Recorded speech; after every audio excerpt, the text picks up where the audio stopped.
Victor Kusibwatin said that somebody had called to threaten him. Ever been threatened, or have you threatened anybody in this course? Oh, always. The threats come virtually on a daily basis. Call, text message? Yes, all of that. All of the calls, text message. Sometimes you see that people are following you. You have to change your route and all of that. There's surveillance.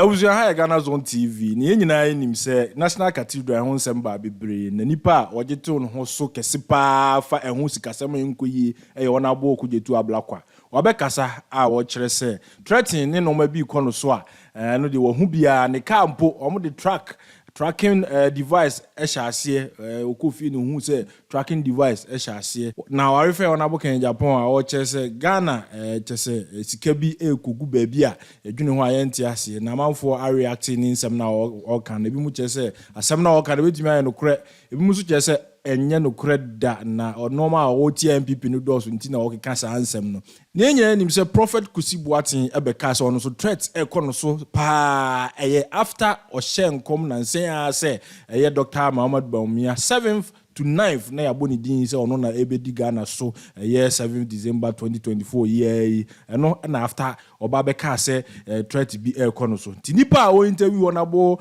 Okudzetu ablakwa ene busa na se prophet Kusibwatin say threat ekono so fi se ono na waboni din wo Cathedral mu pa ye esika nsensem no ono onabo Okudzetu ablakwa so threat ekono so ana eno no o answer as question ya making ni enko tie ni nsem o kan. Why? And to quote Kennedy Japan, he says his own people are looting like there's no tomorrow. Looting like there's no tomorrow. Article 178 is very clear. Nobody in this country, whether you are president, speaker, minister, MP, DCE, director, chief director, CEO, no matter who you are, you cannot dip your hands in the public purse without parliamentary approval. It is so fundamental. And yet, over $58.1 million without parliamentary approval was spent on the National Cathedral. And you see, if there is any project in the whole wide world, and for that matter in Ghana, we should be pure, we should be holy, we should be righteous, we should be clean, it's the National Cathedral project. Because we are told that we are building a temple for God, even though I am not convinced that God, seeing the predicament we find ourselves, the number of pregnant women who are delivering on bare floors, the children who go to bed hungry every day, we see how street hawking is increasing, no potable water in a lot of communities, unemployment rate worsening, that God will say that he wants to relocate from heaven and come and live in Accra. That is his priority for the Ghanaian people. I am not convinced. Especially when you are conversant with the Bible.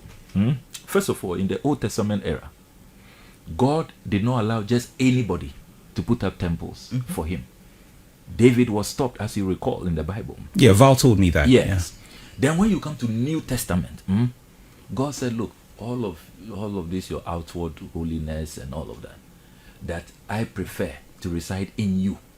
That as New Testament Christians, that's why I'm living with you, the Holy Spirit, after the death of Jesus the Christ, that you should know that your temple, your body is a temple unto God. But it's still very reflective on a building. So on Sunday you go to church. So and in this country, as the Venerable Kwame Pienim asks, have you met any single Ghanaian? He asked President Akufo-Addo directly. Has he met any single Ghanaian who told him that he doesn't have a place to worship? Has he met a single Ghanaian who has told him that, look, I love Christ so much, I want to be a Christian, I really want to serve God, but I have nowhere to go to worship.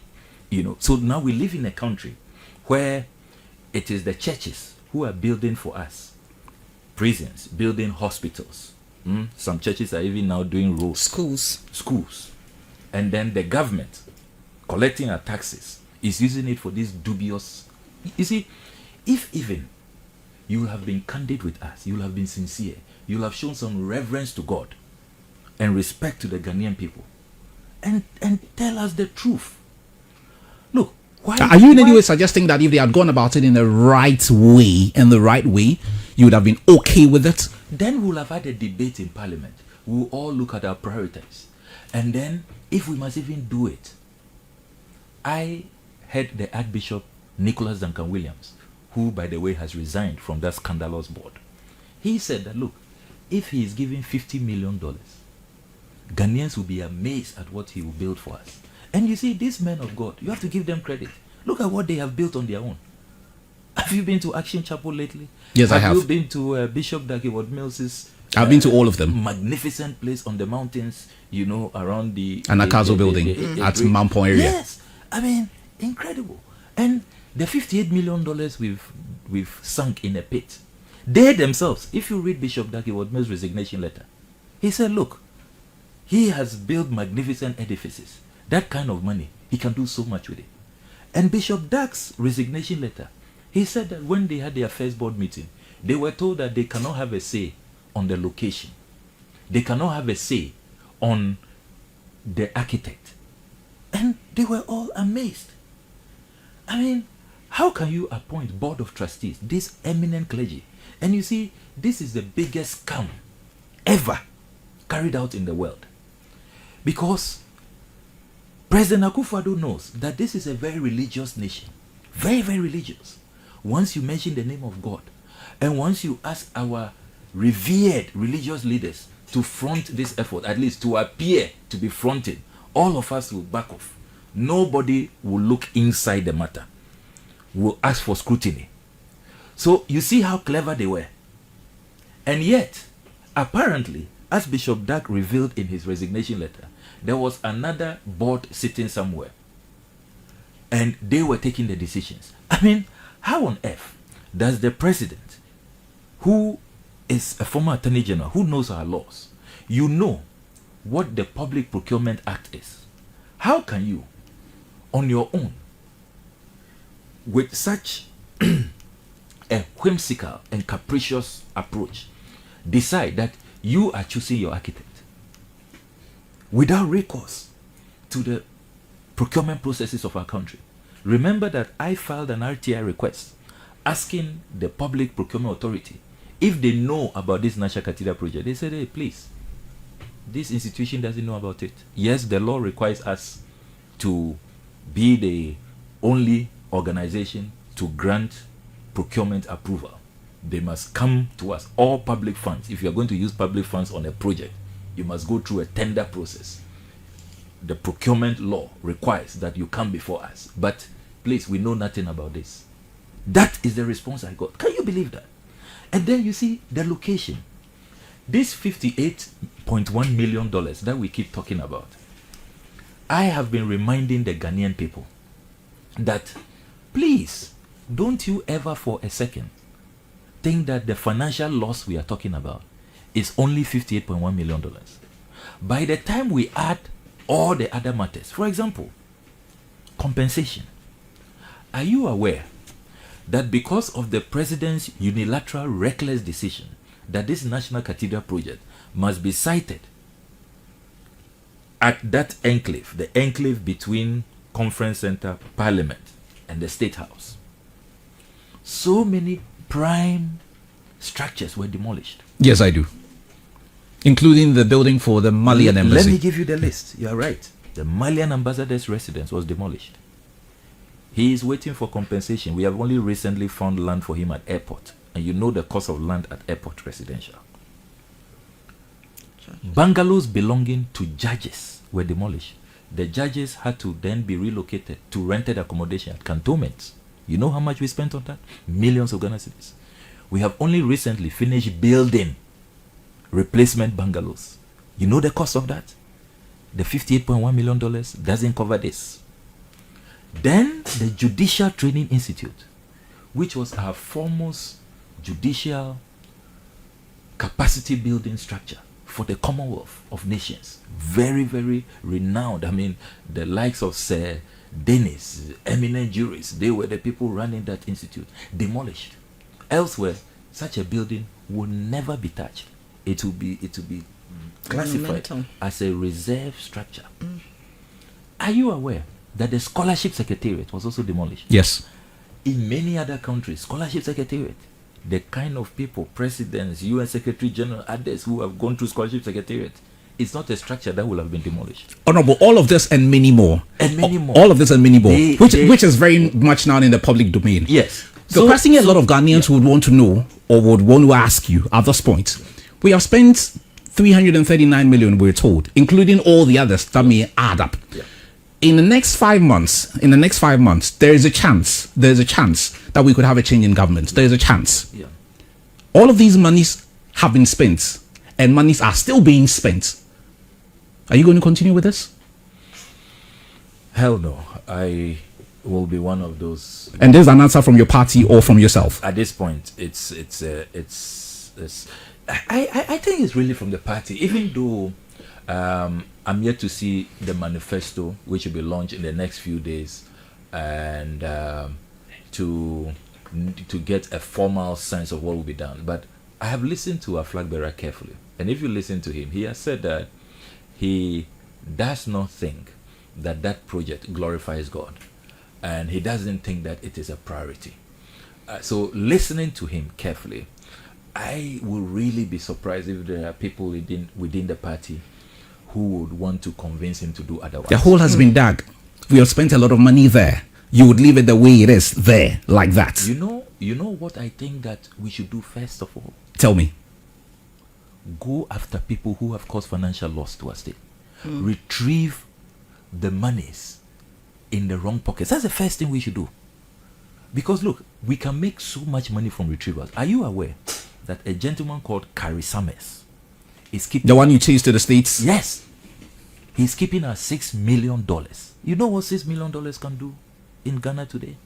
$6 million. David Ajayi, the inflationary pricing that he has done, the chobonomics he's been doing in this country all over the place. And you're in a position to prove that? Of course, scientifically. I mean, I have gone for the charges, what he charges in the UK. I have looked at the fee structure, both in the UK and Ghana.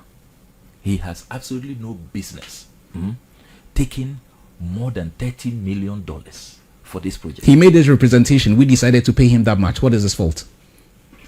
Why should we have entertained that? Are you aware that recently I intercepted another expenditure from the Ministry of Finance where after all the monies he has spent, he was asked to, and that was Carrie Summers' contribution, that he should add a restaurant to the Nat'l.Cathedral design where they will be serving manna and biblical food and all of that. I mean, madness. Just for that variation, adding a restaurant, you know how much he charges? $5.8 million. Can you believe that? I mean, these guys, they should all be in jail for causing financial loss. So I am big on the retrievals. I am big on accountability. When we have retrieved our monies, we cannot decide. Look, I have heard very brilliant ideas from the TUC, for example, who have suggested that, look, let's convert that place to a specialist hospital.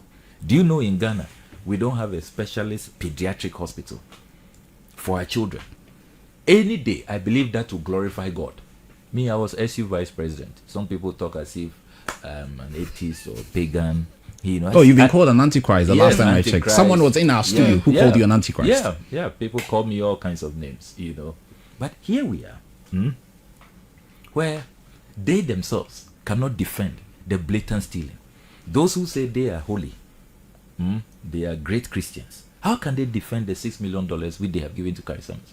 All over, the best practice is that if you're a fundraiser, you go around, raise the funds, then you get a commission.